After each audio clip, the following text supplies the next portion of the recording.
Fala, minha galerinha, tudo bem com vocês? Professor Lucas na área com mais uma aula. Hoje nós falaremos sobre as funções inorgânicas, começando com o grupo funcional dos óxidos. Sim, um grupo funcional bem extenso, com várias características, mas que eu vou te ensinar todas elas nessa aula. Por isso, papel e caneta na mão, anotando tudo, prestando atenção bonitinho, para você sair daqui preparando e sabendo de cor o que são óxidos. Bora para a aula. Pois muito bem, então vamos começar nossa aula sobre óxidos.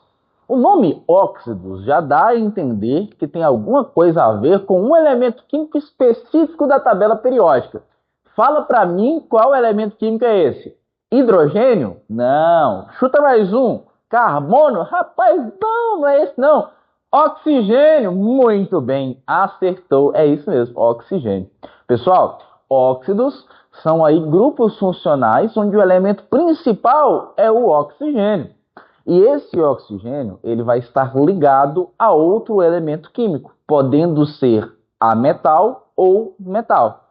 A depender aí do elemento químico em que ele vai estar ligado, ele pode apresentar uma característica ácida ou básica, ou neutra, ou ele pode também, ao fazer reações químicas, adquirir aí alguma característica diferente que nós veremos mais para frente. Tudo bem? Tranquilo?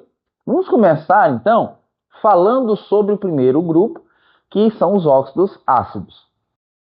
Tenho certeza que ao ler um texto científico, às vezes um texto de apoio de alguma questão, ou estudando química mesmo, falando sobre alguns contextos químicos e científicos, você já se deparou com essas moléculas aqui. CO2, SO2, SO3, né? São substâncias bem comuns de nós encontrarmos aí, principalmente quando se trata de questão ambiental, né? O CO2, muito recorrente em questões de efeito estufa, SO2 e SO3, recorrentes em questões de chuva ácida, tá? Mas o que são essas moléculas mesmo, né? Bom, se nós olharmos aqui, a estrutura dos óxidos ácidos é sempre assim. Começa com um ametal e termina com oxigênio. Então, a ligação do ametal com oxigênio, tá bom? Tranquilo? Bom, se nós olharmos aqui, então, veja que todos eles começam com ametais, nesse caso, carbono e enxofre, tá? E eles finalizam aqui com oxigênio, né? De acordo com a estrutura apresentada. Como que eu dou o nome, então, para esses óxidos ácidos? Primeiramente, eu preciso identificar a quantidade de oxigênios que eu tenho na molécula. Nesse primeiro, no CO2, eu tenho 2 oxigênios. Por isso, eu uso ali o prefixo di. Di indica que são 2. Então, dióxido, 2 oxigênios, tá? SO2, O2, olha aqui, dióxido. SO3 tem 3 oxigênios, então vai ser trióxido. Tranquilo? Se for um oxigênio, monóxido. Se for 4, tetróxido. E aí, assim por diante, né? Após isso, após você indicar ali o prefixo junto com a palavrinha óxido, tá? Você coloca o D e esse D indicará o elemento químico ligado ao oxigênio, no caso, a metal. Tá? Então, por exemplo, CO2, dióxido de carbono, é o elemento químico ligado ao O2. Dióxido de enxofre, SO2. S é enxofre, ligado ao oxigênio. Trióxido de enxofre, olha aí, de novo, né? Trióxido SO3. O3, trióxido. De o quê? De enxofre, do S que está ligado lá ao nosso oxigênio. Tranquilo? Beleza? Lembrando, né, que esses óxidos, por serem ácidos, lá na escalinha de pH vai ter uma caráter ácido, tá? pH menor que 7. Tudo bem? Tranquilo? Fechou? Agora os óxidos básicos, tá bom? Os óxidos básicos, aí agora muda a estrutura um pouquinho, porque ao invés de nós termos ametais, nós vamos ter metais. Tranquilo, gente? Olha como é que fica fácil de entender e diferenciar agora. Se eu tenho ametal, eu tenho um óxido ácido. Se eu tenho metal, óxido básico. Tranquilo? Fechou? Maravilha. E aqui nós temos alguns exemplos que caem aí de forma corriqueira em alguns exercícios, né? Nós temos aqui o CaO, que é o óxido de cálcio, né? Óxido de cálcio. Aí, professor, mas eu não preciso indicar aí a quantidade de oxigênios? Nos óxidos básicos não é necessário você indicar aí a quantidade, apenas nos óxidos ácidos. Para ficar mais fácil, se tem ametal, você indica a quantidade. Se tem metal, você não indica a quantidade. Tudo bem? Tranquilo? Então, óxido de cálcio, tá? Óxido de sódio, Na2O, óxido de sódio. E óxido de lítio. Tranquilo, gente? Lembrando aí que esses aqui são alguns que caem de forma corriqueira no Enem, tá? Esse mesmo aqui já caiu uma questão de estequiometria. E lá ele falava o nome da substância. Então é importante nós lembrarmos desses nomes, porque nem sempre ele vai te indicar a substância, a molécula formada, mas às vezes ele pode citar somente o nome, tá? Ou vice-versa, e você precisa dessas informações. Tranquilo? Sim, é um óxido básico, pessoal, característica básica lá na escala de pH. pH maior que 7. Tranquilo? Bom, agora nós vamos para os óxidos neutros, tá? Os óxidos neutros, como o nome já sugere, é aquele que não tende nem para o lado ácido, nem para o lado básico. No entanto, pessoal, toma cuidado, tá? Nesse quesito aqui, quer dizer o seguinte, quer dizer que quando eu colocar uma substância ácida ou uma substância básica junto com esse óxido, ele não vai reagir. Então ele fica quietinho na dele, neutro ali no canto dele, tranquilo? E também mediante a água, né, em solução aquosa, ele também não vai reagir, tá bom? Não reage nem com água, nem com ácido, nem com base. Ele é neutro, quietinho na dele ali, bonitinho. Quais são essas substâncias então? Por exemplo, nós temos o CO. Quantos oxigênios eu tenho? Um só. Então é monóxido de carbono. Tranquilo. NO2. Quantos oxigênios eu tenho? 2. Então, dióxido de nitrogênio. O Nzinho ligado aqui. E nesse caso aqui, hein? Que eu tenho o 2 é no nitrogênio. Bom, então quantos oxigênios eu tenho aqui? Um só. Então, monóxido de... Quantos nitrogênios eu tenho?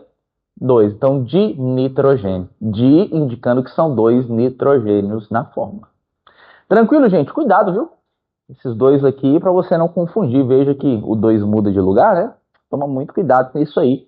E esse N2O, ele é muito encontrado aí nas questões de aquecimento global de efeito estufa. Então, toma muito cuidado, tá? Então, nós vimos aqui os óxidos de caráter ácido, de caráter básico e de caráter neutro.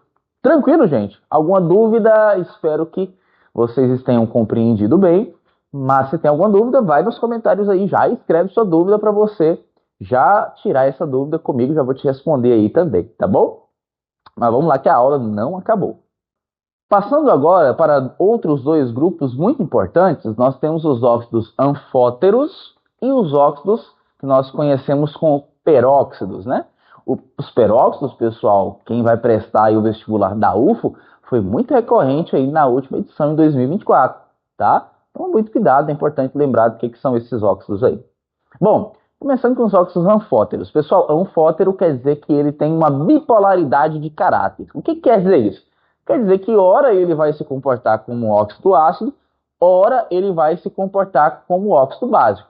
Peraí, Lucas, peraí. Então ele é um e é outro? É isso mesmo. É isso mesmo. Olha só, na presença de um ácido, então se eu colocar esse óxido ali na presença de uma substância de caráter ácida, ela vai tentar neutralizar. E para ser neutro, como é que ela tem que fazer? Ela tem que ter um caráter oposto ao que eu tenho no meio. Então, se eu tenho um meio que é ácido, qual que é o caráter oposto do ácido? O caráter básico. Então, se eu tenho ali uma substância ácida, esse óxido ele vai se comportar como um óxido básico. Tranquilo? Na presença de uma base, ele vai se comportar como um óxido o quê? Ácido. Veja que é o inverso. Tranquilo? Alguns exemplos aqui. Al2O3, que é um óxido de alumínio. Nós temos o óxido de zinco, ZNO. E nós temos aí o trióxido de arsênio, As2O3. São alguns recorrentes aí. Tem outros, né? Mas esses são alguns importantes aí para você lembrar. Tá bom? Tranquilo? E por fim, os peróxidos, tá, pessoal? Peróxidos, nós temos ali uma mudança do NOx, tá? Por isso esse per ali na frente da palavrinha óxidos. Só que para ficar mais claro, é só você pensar o seguinte: na estrutura dele, os dois oxigênios presentes na molécula vão estar ligados entre si, tá? Então, nós temos ali uma substância onde os dois átomos de oxigênio, eles vão se ligar, tá? Um se ligando ao outro. Calma que eu vou te mostrar como é que é isso aí. Bom, olha só aqui como é que seria, né, a estrutura dessa substânciazinha aqui, o peróxido de hidrogênio, tá, gente? Olha só, eu tenho aqui o hidrogênio ligado a esse oxigênio e tenho esse hidrogênio ligado a esse oxigênio. No entanto, gente, nós sabemos que o oxigênio precisa fazer duas ligações para poder se estabilizar. Então, veja que aqui eu não teria uma estabilidade, né? Para que aconteça essa estabilidade, eu preciso que esses dois oxigênios eles venham a se ligar entre si. Olha só, essa ligaçãozinha aqui, parecendo um bonequinho, né? Ó, essa ligação aqui é que dá características, a característica desse óxido como sendo um peróxido, tá? Toda vez que eu tiver um oxigênio ligado a outro oxigênio na molécula, eu vou ter um peróxido. Tranquilo? Então, quais substâncias mais fazem isso? O peróxido de sódio, nós temos o peróxido de prata. Tranquilo? Aí, assim, uma dica, né, tá, pessoal? Uma dica aí para vocês, ó. Olha só. Se eu tenho, por exemplo, um óxido lá, H2O, tem esse óxido. Aumentei o oxigênio da molécula normal dele, é um peróxido, olha só. Olha só para você ver aqui, ó. N2O, que a gente viu nos óxidos básicos. Tranquilo? Se eu aumentei um O aqui, olha só, peróxido de sódio. Tranquilo? E assim por diante, em todos vão acontecer essa mesma estratégia dá para utilizar aí. Tranquilo? Fechou? Maravilha. Pessoal, esses são aí os peróxidos, então, tá? E os óxidos anfóteros. Eu espero que você tenha gostado da aula, espero que você tenha compreendido tudo que foi passado aqui. Depois não esquece de fazer os exercícios acerca dessa matéria, pegar ali, revisar matéria dada e matéria estudada. Muito importante você estudar, tirar um tempinho para revisar com prática. Como que assim, com prática? Vai no link aí, já baixa o caderninho de simulados, já baixa as questões para você já começar a se preparar de forma prática, respondendo as questões, vendo como isso se aplica nos meios de questionários. Tudo bem? Te vejo na próxima aula. Um grande abraço. Tchau, tchau.